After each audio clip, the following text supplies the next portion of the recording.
welcome to Dream in Color 72207. Today we're going to make a couple of boxes using the Parcels and Petals and the Perfect Parcels die set. What I'm going to do here is a little bit of background stamping. I have a heavy cardstock here that is perfect for making boxes or card bases. Now when you do background stamping, what you can see here is I have the largest image from the Parcels and Petals. It's 3 flowers, and I'm using 3 different colors to stamp the background. I'm using Petal Pink, So Saffron, and Highland Heather. You'll notice that I turned the images around to get it some random, and I also try to start with probably an odd number in the first color, and then I fill in from there. On top of this, I'm also going to be using a little bit of masking to make everything fit in. To add a little bit of detail to this part of the background paper, or to the cardstock that I'm stamping, I want to come back with some soft sea foam and add the leaves. Now remember that we're going to be cutting the box out of this, and so not every piece has to be covered in ink. And in fact, when you split the paper in half and you put your die down, you'll be able to adjust it a little bit to make sure that you're getting the color that you're wanting. Now, at this point, you're going to cut your piece of cardstock in half, and then you'll use your Stamp and Emboss machine to cut both pieces of the box base.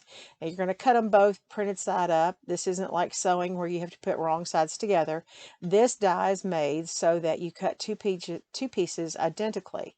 Now, it's important that you use your bone folder and get a very nice crease on all of your score lines, because this will go into making sure that the box folds together very well. This is very important, and not all of the box folds are going to go the same direction, so you'll want to do that, and you'll want to do the tabs. Now we're going to use tear-in tape to adhere the two pieces of the box together. You can use tear-in tape, or you can use the Tombow multi-purpose liquid glue. Depending on when you're doing construction, there are a couple of advantages for each thing. If you use the liquid glue, then the glue does in fact dry. And so if you're going to, say, make a pocket and you want to put something down in the pocket, I would recommend that you use the glue, because it does dry and it no longer is adhesive.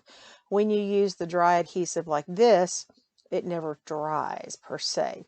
So the other thing you want to remember is, after you put your tear-in tape down, take your bone folder and burnish it, and so you get a good adhesion. Now this particular box, you assemble it upside down. So I put together the top, where you put the two pieces, layer the two sides together, and then the tabs fold into the bottom, and then I flipped it over and built the bottom by putting in the two ends first and then tucking in the tabs in the middle.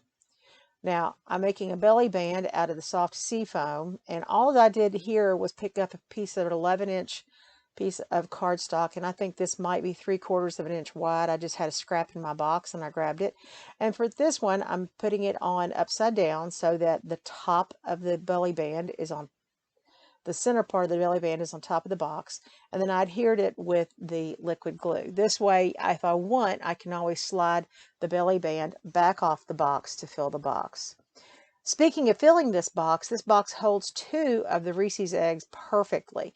It also would be great for filling with other Easter candy, Valentine candy, Christmas candy, Halloween candy, anything you can imagine. And it doesn't have to necessarily be a food product. This is also a cute little gift box if you're going to do maybe the 12 days of Christmas or an advent calendar. This would be great to do.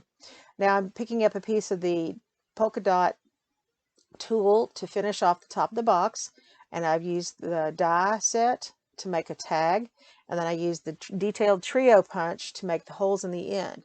And so all I did was finish it off in a little bow, and what you'll see at the very end are 2 of these options that I made with 2 different types of bows on top.